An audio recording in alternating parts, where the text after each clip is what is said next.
Shalom, apa kabarnya Bapak Ibu yang terkasih dimanapun berada, kiranya dalam keadaan sehat dan sukacita selalu.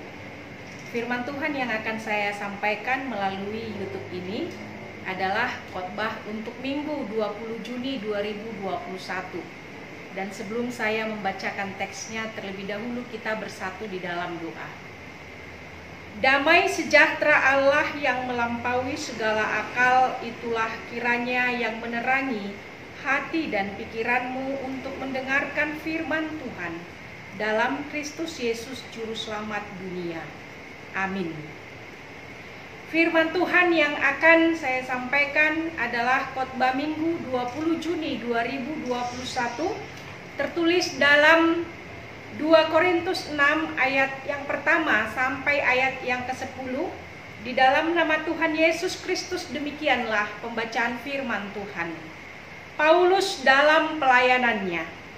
Sebagai teman-teman sekerja, kami menasihatkan kamu supaya kamu jangan membuat menjadi sia-sia kasih karunia Allah yang telah kamu terima. Sebab Allah berfirman, pada waktu aku berkenan, aku akan mendengarkan engkau. Dan pada hari aku menyelamatkan, aku akan menolong engkau. Sesungguhnya, waktu ini adalah waktu perkenaan itu. Sesungguhnya, hari ini adalah hari penyelamatan itu. Dalam hal apapun, kami tidak memberi sebab orang tersandung, supaya pelayanan kami jangan sampai dicela. Sebaliknya, dalam segala hal kami menunjukkan bahwa kami adalah pelayan Allah, yaitu dalam menahan dengan penuh kesabaran, dalam penderitaan, kesesakan, dan kesukaran, dalam menanggung dera, dalam penjara, dan kerusuhan, dalam berjerih payah, dalam berjaga-jaga dan berpuasa, dalam kemurnian hati, pengetahuan, kesabaran dan kemurahan hati, dalam Roh Kudus dan kasih yang tidak munafik, dalam pemberitaan kebenaran dan kekuasaan Allah, dengan menggunakan senjata-senjata keadilan untuk menyerang ataupun untuk membela. Ketika dihormati dan ketika dihina, ketika diumpat atau ketika dipuji, ketika dianggap sebagai penipu namun dipercayai, sebagai orang yang tidak dikenal namun terkenal, sebagai orang yang nyaris mati dan sungguh kami hidup, sebagai orang yang dihajar namun tidak mati, sebagai orang berduka cita namun senantiasa bersuka cita, sebagai orang miskin namun memperkaya banyak orang, sebagai orang yang tak bermilik sekalipun kami memiliki segala sesuatu. Demikianlah pembacaan firman Tuhan.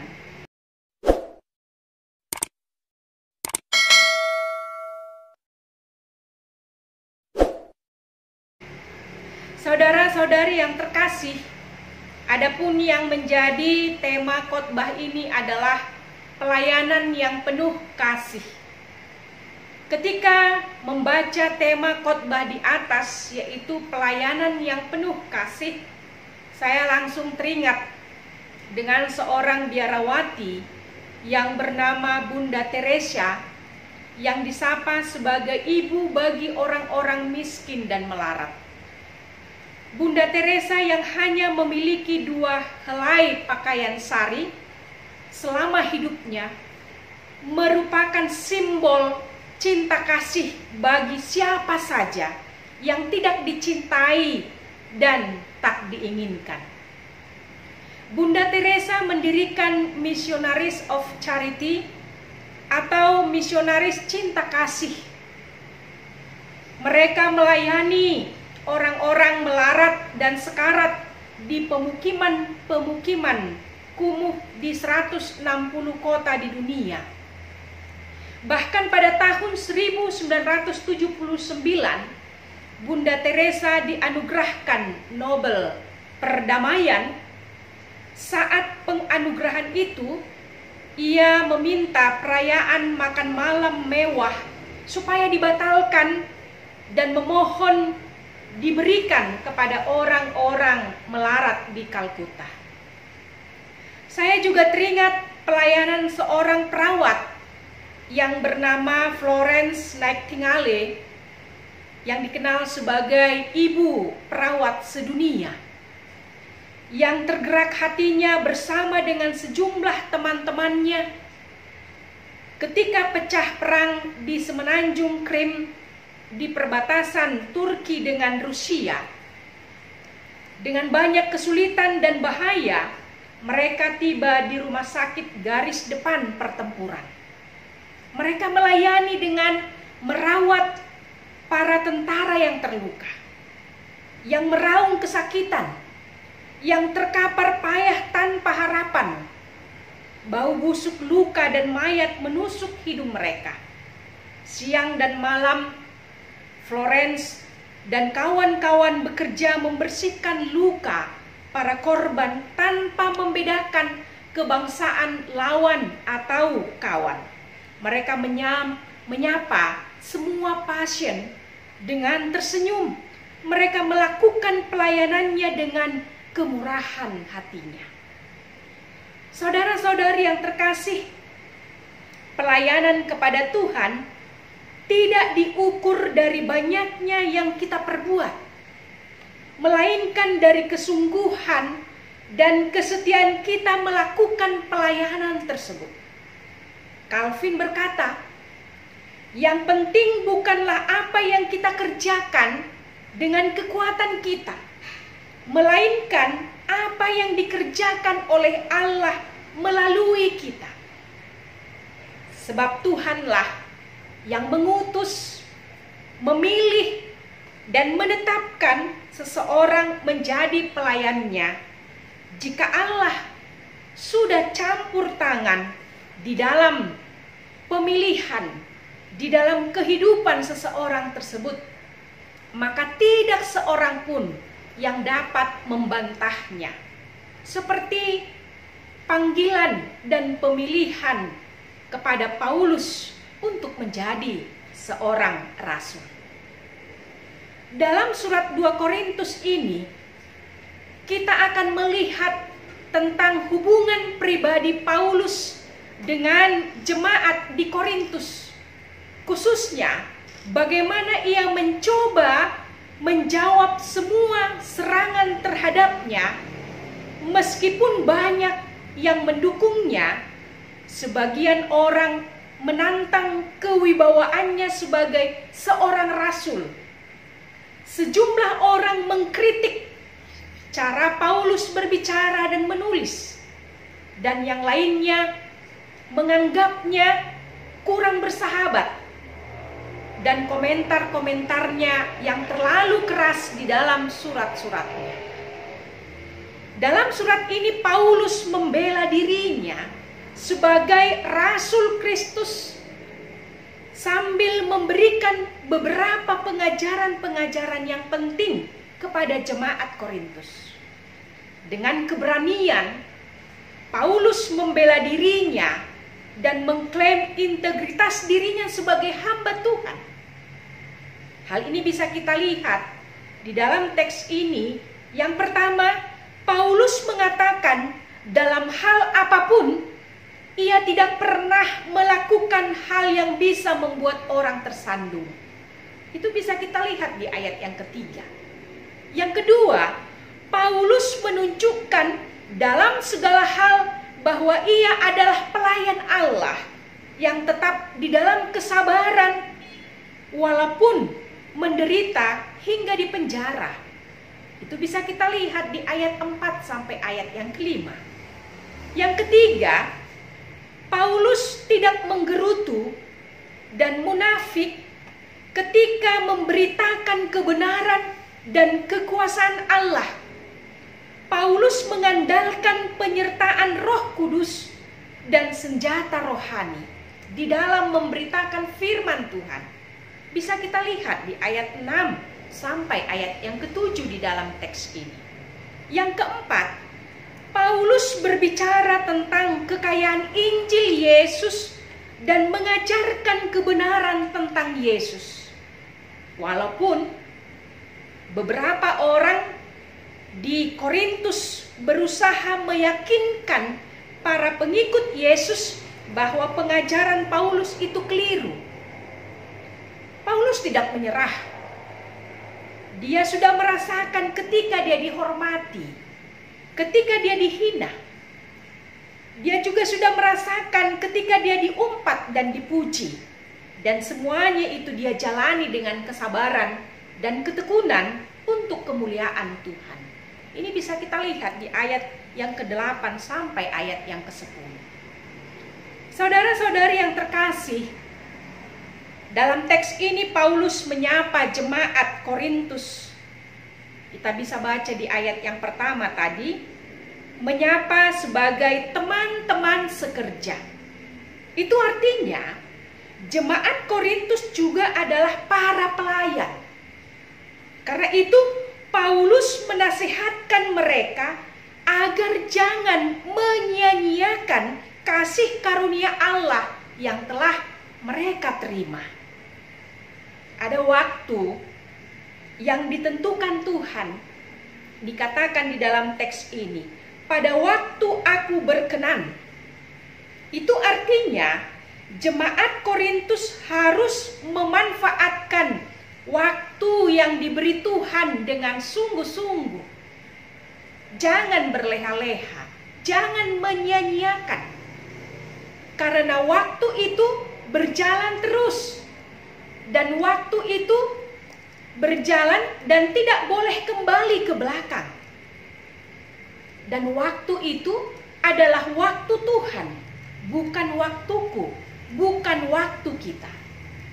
Waktu yang diberikan Tuhan itu terbatas.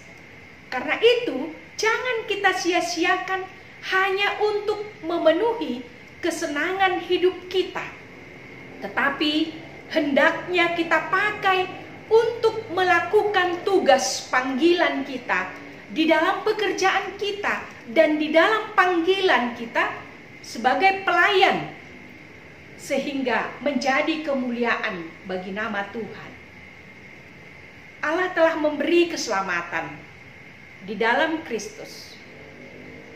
Itu adalah kasih karunia yang sangat berharga. Diberi kepada kita bukan karena kita layak menerimanya, tetapi itu diberi oleh Allah sebagai pemberian secara cuma-cuma. Bagi Rasul Paulus, keselamatan yang diberikan Tuhan membuat Rasul Paulus bersyukur bahwa ketika dia dipilih menjadi seorang rasul, padahal dia telah melakukan penganiayaan kepada setiap orang yang percaya kepada Yesus Kristus. Hal inilah yang membuat Rasul Paulus terus bertahan dan bersabar di dalam memberitakan Injil, walaupun dia harus menghadapi penganiayaan yang hebat. Paulus tidak mau menyia-nyiakan kasih karunia Allah. Paulus memakai waktu yang terbatas itu dengan sungguh-sungguh untuk memberitakan firman Tuhan. Paulus menunjukkan keteladanan dan ia tidak mau dirinya menjadi sandungan bagi orang lain. Karena itu, Rasul Paulus melakukan pelayanannya dengan sungguh-sungguh sebagai pelayan Allah dan jangan sampai dicela. Saudara-saudari yang terkasih, sungguh kita adalah orang-orang yang berbahagia, yang telah menerima kasih karunia yang sangat berharga. Siapapun kita telah menerimanya. Menerima bukan karena kita layak, bukan karena kebaikan kita, menerima karena Allah begitu mengasihi kita. Maka melalui firman ini ada beberapa yang mau disampaikan sebagai pesan-pesan kepada kita.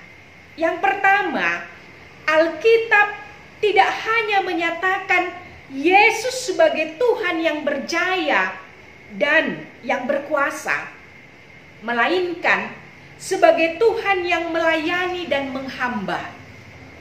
Yesus adalah diakonos atau pelayan. Bahkan Yesus juga doulos atau budak, seorang hamba. Jiwa Kristus adalah melayani dan menghamba. Itulah juga jiwa Kristiani para pengikutnya. Kita harus mau berjalan di belakang Yesus untuk rela melayani dan menghamba. Seperti pelayanan yang dilakukan oleh Bunda Teresa dan Florence. Memang tidak mudah yang dilakukan oleh Bunda Teresa dan Florence, melakukan pelayanan yang melayani dengan cinta kasih, yang melayani dengan kemurahan hatinya. Memang tidak mudah. Seperti Paulus dalam teks perikop ini, pelayanan Paulus tidak berjalan mulus. Banyak tantangan, banyak kesulitan, banyak penderitaan yang dirasakan dijalani oleh Rasul Paulus. Hinaan dan celaan. Bahkan dia harus dipenjara. Tetapi Paulus memiliki senjata yang ampuh. Paulus tetap bersabar. Rasul Paulus berdoa dan berpuasa. Bahkan Rasul Paulus percaya bahwa Roh Kudus yang menolongnya untuk melakukan tugas pelayanannya. Yang kedua, firman ini juga mengingatkan kita agar jangan menyia-nyiakan kasih karunia Allah. Sebagai pewaris misi mesianis Yesus Kristus, maka kita menjadi prolongatus Christi, perpanjangan tangan Kristus, dan menjadi imitatio Christi, meniru dan meneladani Kristus. Sama seperti jemaat Korintus. Demikian juga Bapak Ibu, saudara-saudari, pada saat ini menjadi jemaat di salah satu gereja adalah juga menjadi pelayan. Teman-teman sekerja para pendeta dan para penatua di gereja tersebut yang mau melayani dengan kasih, dengan meniru dan meneladani Kristus, dan menjadi perpanjangan tangan Kristus untuk menyatakan kasih-Nya. Yang ketiga dan yang terakhir, dari kisah Rasul Paulus ini, kita belajar bahwa untuk meyakinkan orang lain bahwa kita adalah pelayan Allah, bahwa kita adalah orang-orang yang percaya kepada Kristus, yaitu membuktikan diri kita dengan teladan yang nyata, bukan hanya dengan perkataan saja, atau bukan hanya ketika tertera di dalam KTP bahwa kita adalah orang Kristen, tetapi dalam segala hal tunjukkanlah bahwa kita adalah pelayan Allah. Tunjukkanlah dalam segala hal bahwa kita adalah orang Kristen yang telah menerima kasih karunia yang sangat berharga, dan itulah yang mendorong kita untuk melakukan tugas pelayanan kita dengan kasih. Amin. Kita kembali berdoa. Terpujilah Engkau ya Allah Bapa, yang telah mengaruniakan keselamatan di dalam Yesus Kristus. Kami menerimanya bukan karena ketaatan dan kebaikan kami, Karena itu tolonglah kami ya Roh Kudus, agar kami bertahan di dalam kesabaran dan sukacita untuk melakukan tugas panggilan kami di dalam pekerjaan dan pelayanan kami. Tolonglah kami ya Tuhan untuk dapat memakai waktu yang terbatas ini dengan sungguh-sungguh, sehingga tidak berlalu dengan sia-sia. Di dalam Kristus Yesus kami berdoa kepadamu. Amin.